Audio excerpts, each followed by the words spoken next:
My name is Olivia, and I'm 45 years old. On paper, you'd think I had everything. A thriving law firm with my name etched on the door. A high-rise office in Midtown Manhattan. A beautiful, intelligent 15-year-old daughter named Lily. A husband, Mark, working in Dubai on a global tech contract. To the world, I was a success story. But the truth? I was holding it all together with tired hands and quiet prayers. I'd built my life from the ground up. No favors, no shortcuts. My firm wasn't inherited. It was earned through late nights, courtroom battles, and sacrifices most people never saw. When Mark was transferred to Dubai for a year, I stepped into single-parent mode like I always did, with determination and a smile. Lily became my shadow and my light. She had her father's calm and my fire. Smart, creative, and with a voice that could melt an auditorium when she sang. We had routines. Breakfast at 7:30. Laughs over cereal. School drop-offs. I'd leave for work afterward, checking my phone every few hours just to see if she'd texted something silly. We'd watch movies on weekends, jog in Central Park when the weather allowed. And every night, we called Mark together. Lily never missed a call. But what most people didn't know was the pressure I carried behind closed doors. My mother, Linda, and my younger sister, Julia, were the other part of my life. The hidden part. They depended on me financially. When my father died 5 years ago, he left behind more debt than security. Linda's polished lifestyle was built on illusion, and it collapsed overnight. I took over her rent, $1, $200 a month, because I couldn't stand the idea of her losing everything. Julia, on the other hand, had been struggling long before Dad passed. A single mom raising her son Max, juggling part-time jobs, and never quite standing on her own feet. I started sending her $800 a month to help with school fees and living costs. Every single month, $2,000 disappeared from my account, without fail. At first, I didn't think twice. I had the means. They needed help. It was the right thing to do. But slowly, something changed. Their calls weren't grateful. They were demanding. The requests became expectations. The expectations became pressure. And then came the guilt. You have more than enough, Olivia. Your daughter's private school must cost more than what we ask. Don't forget who raised you. It wasn't help anymore. It was obligation laced with manipulation. I started noticing things. Linda posting photos from brunches at rooftop cafes. Julia showing off designer handbags on Instagram. Max with brand new sneakers that cost more than my entire week's groceries. Meanwhile, I was calculating how much I could put into Lily's college fund. My husband had sensed the shift too. During one of our calls, he said gently, "Liv, I know you want to help them, but don't lose yourself in the process." He was right, but I wasn't ready to face what that meant. Because deep down, I was scared that if I pulled back, I'd look like the selfish one. That I'd be blamed, judged, cut off. So I kept paying. I kept pretending. Until the day I stopped, and everything changed. It started like any other busy morning. I had back-to-back meetings, case files stacked a foot high, and a high-profile trial awaiting me in Philadelphia. 2 days out of town. That's all it was supposed to be. Lily was finishing her breakfast when I walked into the kitchen. She was humming a song she'd been practicing for choir, her hair pulled into a neat ponytail, her eyes still soft with sleep. My heart tightened watching her, 15, smart, sensitive, and growing up faster than I could process. "You'll be okay at Grandma's, right?" I asked, placing a travel mug of coffee on the counter. She hesitated. That hesitation, just 2 seconds of silence, should have told me everything. But she smiled. "Yeah. It's only for 2 nights. I'll keep to myself." Keep to herself. That's how she coped. Mark wasn't in the picture physically. He was still in Dubai, finishing a year-long contract that paid too well to refuse. We video called every night, and Lily never let him see how much she missed him. She always saved that part for me, late at night after the screen went dark. I grabbed my coat and briefcase as Brooke, my assistant, buzzed in. "Your car to the airport is downstairs. Do you want me to confirm your 3 p.m. deposition?" "No," I said. "Let the opposing counsel know I'll need to move it to Friday." I need to handle this trial properly. She paused.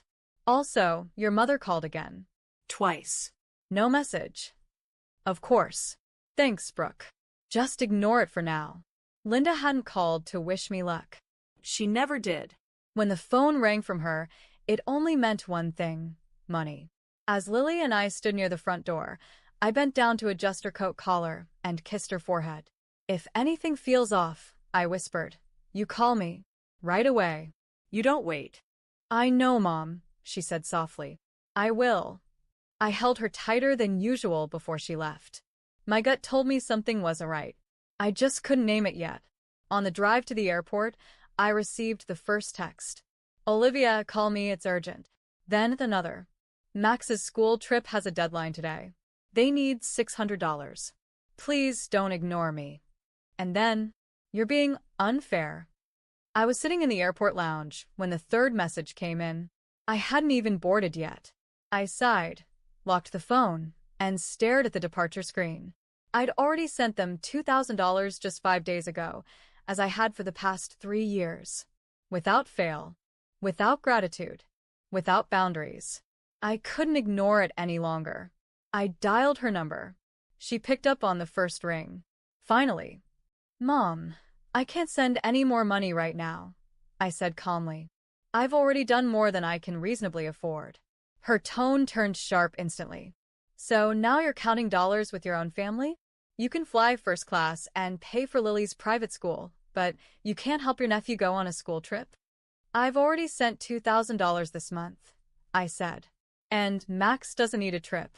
He needs structure. There was a beat of silence. And then came the venom. You've always looked down on us. You think just because you wear expensive heels and have your name on an office door, you're better than the rest of us. I blinked. Not with shock, but with clarity. This wasn't about money anymore. This was about control. And I wasn't willing to hand it over anymore. I'm done, Mom, I said. With the guilt. With the manipulation. I love you, but this is the last time we're having this conversation. Before she could respond, I ended the call. I boarded the plane with shaking hands, not because I was scared, but because I knew I'd just done something irreversible. I had no idea how far she would go to punish me for saying no. The trial was going well. I should have been focused. My client, a small real estate firm, was being bullied by a massive construction company. The kind of case I took personally. I had spent weeks gathering evidence, building a strategy, preparing my opening. And by noon, I was already 2 steps ahead of the opposition. But my mind wasn't in that courtroom. It was still back in New York with Lily. I kept glancing at my phone, which I'd placed face down beside my files. She hadn't texted me all morning, which wasn't like her. Lily always sent updates. Even a "I'm bored" or "Max is being weird" would have been normal. But nothing? During the lunch break, I stepped out into the hallway to check again. Still no messages. Then suddenly, it rang. Caller ID, Lily. Relief rushed through me as I answered. Hey, sweetheart. I was just thinking about you. But what I heard wasn't her usual voice. It was breathless, unsteady, frightened. Mom, she got mad. Really mad. She pulled my hair and then slapped me hard. I fell and hit my arm. It's bleeding, Mom. I'm scared. I don't know what to do. For a moment, I couldn't move. My body went numb. My heart pounded so loudly I could barely hear my own thoughts. I gripped the phone tighter. Lily. Listen to me. Where are you right now? I'm still in the living room. Grandma's in the kitchen. Max just ran upstairs. I don't think he cares. Okay. Don't move. Don't talk to anyone. I'm calling the police right now. They're coming to get you. Please hurry, she whispered. It really hurts. I wanted to scream, but I couldn't fall apart now. I ended the call and immediately dialed 911. This is Olivia. My 15-year-old daughter is at her grandmother's house and has just been physically assaulted. Hair pulled, slapped in the face, fell on the ground. She's injured and scared. The dispatcher stayed calm, but I could hear them typing furiously. Units are being dispatched to the location. Do you have anyone else there who can reach her? No. No one. That's why I need you to get there fast. They promised they would. Next, I called Brooke. I need a flight back to New York. As soon as possible, I said, shaking. Also, start preparing the legal documents, restraining order, emergency custody block, everything. And stop all financial transfers to my mother and sister. Today. I'll handle it, she said without hesitation. Then I called Lily back. She answered immediately. Sweetheart, the police are on their way. Paramedics too. I'm coming home. I'll be there as soon as I can. She started to cry softly. She said it was because you didn't send the money, that it was your fault she had to teach me a lesson. I closed my eyes. This wasn't a tantrum. This was punishment. A calculated attack. Because I said no. And she used my daughter to send her message. 40 minutes later, Officer Davis called me personally. Miss Olivia, your daughter is safe. We've taken her to the nearest hospital. She has a bruised cheek, a sprained elbow, and a superficial cut on her arm. Emotionally, she's shaken. And Linda? I asked, my voice low and cold. We've arrested her for physical assault on a minor. Julia and Max were present, but neither intervened. Your daughter's account and the visible injuries line up. We'll need you to sign the formal complaint when you arrive. I'll be there as soon as I land. As I hung up, my hands wouldn't stop shaking. This wasn't just betrayal. This was war. And for the first time in my life, I wasn't afraid of what came next. Because now it was about Lily. By the time my plane touched down in New York, it was nearly midnight. I didn't bother waiting for my luggage. I had Brooke send someone for it later. Right now, I only had one destination, the hospital where my daughter was being treated for injuries caused by my own mother. The back seat of the car ride felt too quiet. Every red light, every pause in traffic made me want to scream. I was a woman used to controlling chaos in a courtroom, but this wasn't a trial. This was personal. Raw. When we reached the emergency entrance, Officer Davis met me just inside the glass doors. He gave me a small nod of respect, but I could see the weight in his eyes. She's stable, he said gently. Doctors treated the bruising and the elbow. No fractures, thankfully. But the emotional trauma? It's going to take some time. I nodded, swallowing hard. Where is she? Room 207. We assigned a nurse to stay with her until you arrived. I thanked him and rushed down the corridor. When I opened the door, the world seemed to pause. There's my daughter, my Lily, curled up in the corner of a hospital bed, her arm in a sling, a soft bandage on her cheek. Her eyes were half closed, but when she saw me, she sat up like she'd been holding her breath the entire time. Mom, I rushed to her side and held her like I'd never let go again. She clung to me, trembling. I didn't know what to do. I didn't even say anything to her. She grabbed me and started yelling. Then she pulled my hair and slapped me so hard I hit the floor. I think Max saw, but he didn't care. I closed my eyes, steadying myself. You did exactly what you were supposed to do, I whispered. You called me, and now you're safe. That's all that matters. We sat like that for a while, her head on my chest, my arms wrapped around her like armor. Then there was a gentle knock on the door. A woman in her mid-40s stepped in with a calm, kind presence. Dr. Kim, she said with a soft smile. I'm the on-call therapist assigned to Lily's case. I'd like to speak with her for a few minutes, if that's all right. I looked to Lily, who nodded quietly. I stepped into the hallway and stood by the window, arms folded, my mind racing. And then I did what I had been dreading all day. I called Mark. He answered on the second ring, his voice laced with exhaustion. Hey, Liv. How'd the trial? I'm at the hospital, I interrupted. He sat up. I could hear it in the shift of his voice. What happened? I took a deep breath, then told him everything. The screaming. The slap. The fall. The bruises. The fear. And finally, the arrest. There was silence on his end. The kind of silence that carries the weight of 1,000 emotions. I'm flying home, he said firmly. Tomorrow. First flight I can get. I didn't call to pull you away, I replied softly. I don't care, he said. I wasn't there when it happened. but I'll be there now. I nodded even though he couldn't see me. Lily's okay, but she needs both of us now. We hung up with a mutual promise. No more distance. Not now. Not after this. The next morning, Lily was discharged. She walked slowly, her arms still sore, but she held my hand the entire way out of the hospital. We didn't talk much in the car.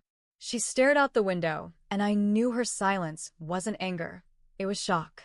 The kind of quiet that settles after you've been hurt by someone you thought you could trust. When we reached home, I helped her into bed, pulled the covers over her, and kissed her forehead. "I'll be in the next room," I whispered. "I'm not going anywhere." Just as I turned to leave, she asked in a small voice, "Mom, is she going to hurt someone else now?" I turned back. No. She won't hurt anyone again, because I was going to make sure of it. The house was quiet the next morning, but not peaceful. Lily was still asleep upstairs. I had barely slept at all. I spent the early hours replaying everything, every bruise I'd seen, every word Lily had whispered between sobs. By sunrise, I was dressed, coffee in hand, standing in my home office with police reports spread across the desk. The stillness of the room was a stark contrast to the storm inside me.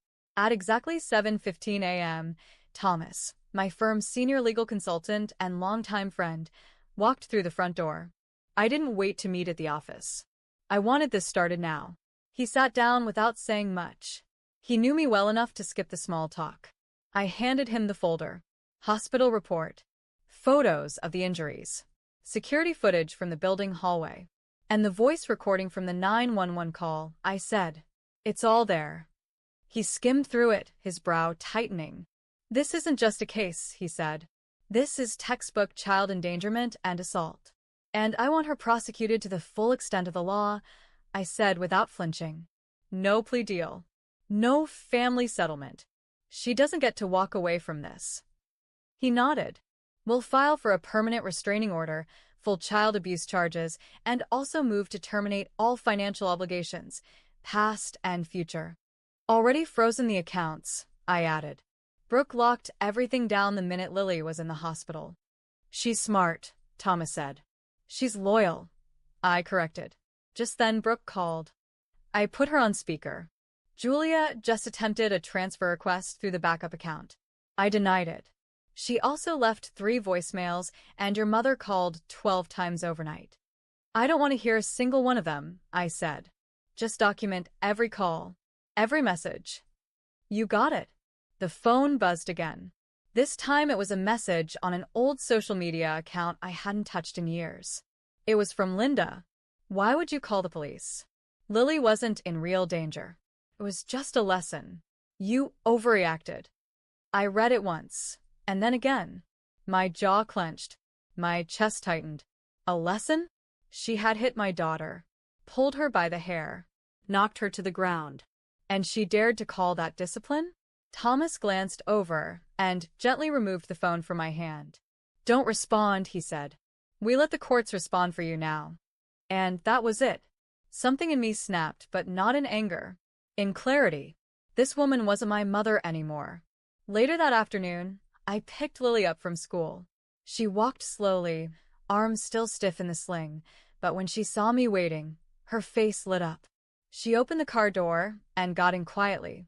I handed her a bottle of water. "I had a good day," she said after a few minutes. "My teachers didn't ask questions, just said they were glad I was okay." I nodded. "I spoke with Dr. Kim. She wants to keep the weekly sessions going." Lily was quiet for a second, then said, "I want that too." There was a maturity in her voice I hadn't heard before. When we pulled into the driveway, she turned to me and asked, "Did you really cut them off? Grandma and Aunt Julia?" I looked her straight in the eyes. Yes. Completely. No more calls. No more money. No more control. She leaned back in her seat, exhaled, and gave a soft smile. It was the kind of smile that said, "I finally feel safe." And for the first time in years, I felt safe too. 2 days later, Mark arrived from Dubai. I met him at the airport with Lily standing beside me, her arms still in a sling but her eyes brighter than they had been in days.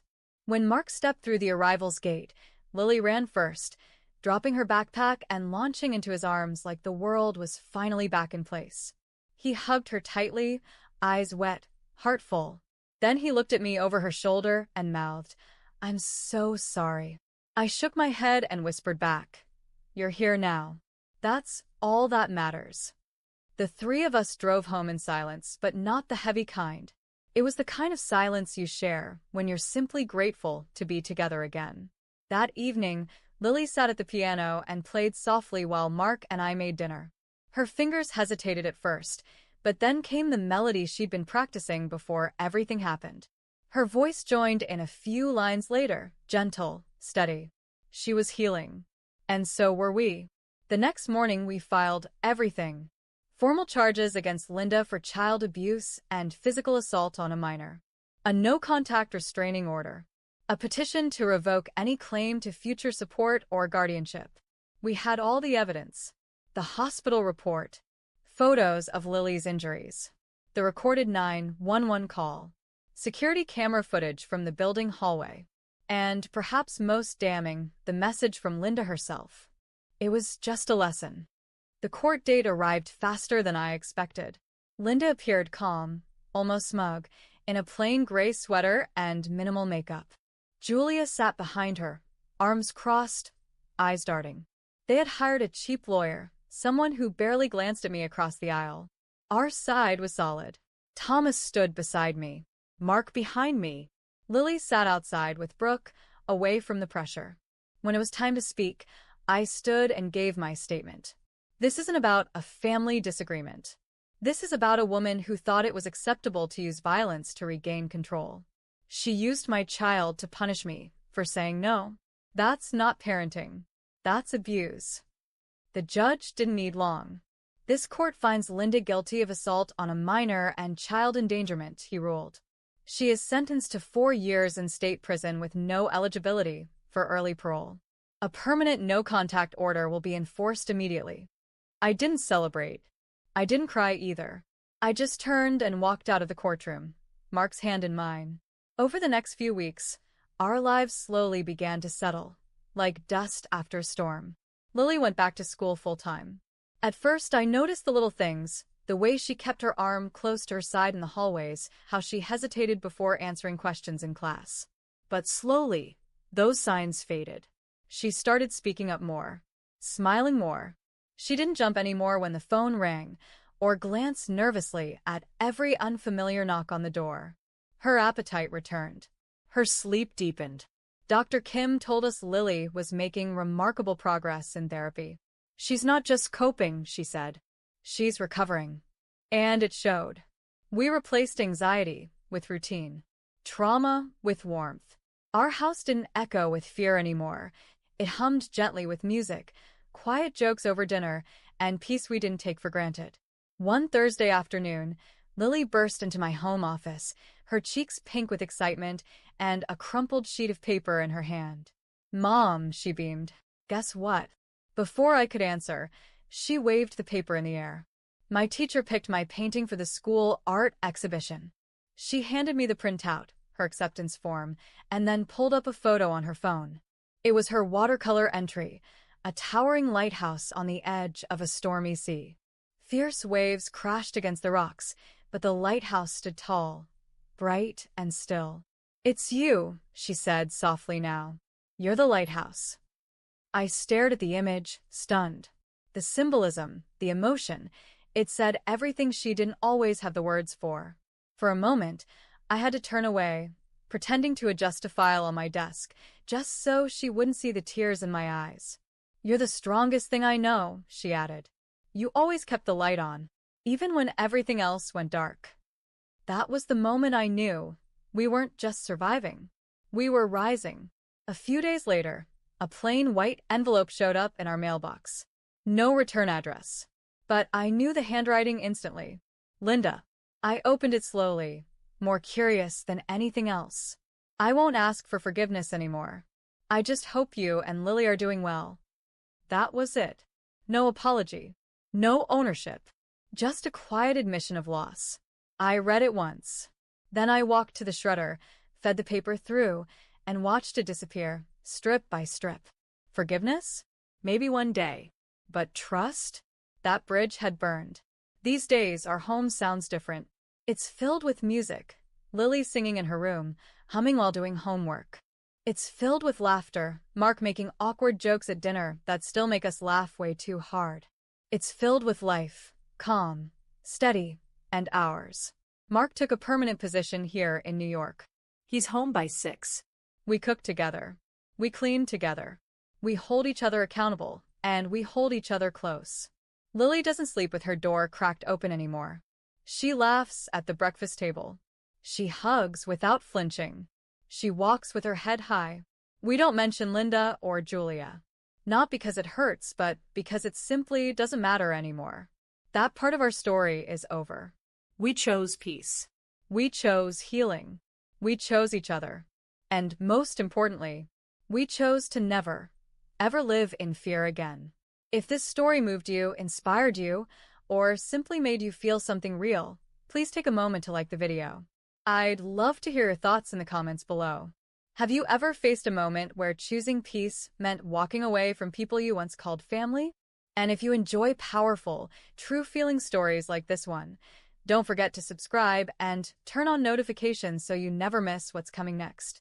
Thank you for watching, and remember, you deserve peace. You deserve safety. You deserve to be free from fear.